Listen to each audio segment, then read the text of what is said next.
The title of our project is Precision Shaping of Silicon Carbide Workpieces with water jet guided laser via active depth control.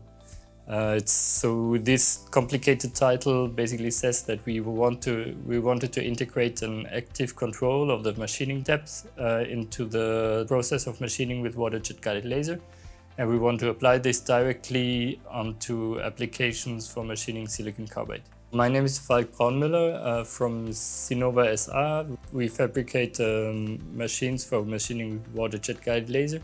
And the team was completed by Bosch Rexroth, who contributed the expertise of CNCs, and by 3 application partners, Igel Burgmann, Condensiro and SiC, and an academic innovation partner, Fachhochschule Nordwest.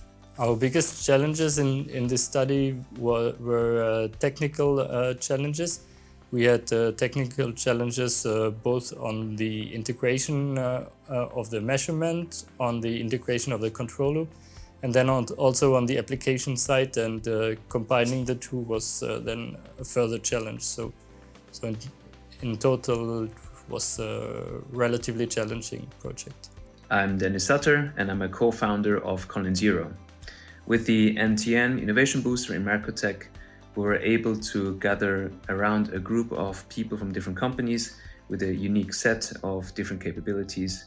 And one of the goals for us was to replace a very expensive material, being sapphire, with a more affordable material, being silicon carbide, with this very unique methods of manufacturing. And also in the long term, trying to reduce our production costs. We would like to continue. We will finalize the integration of the control of the depth for the water jet guided laser.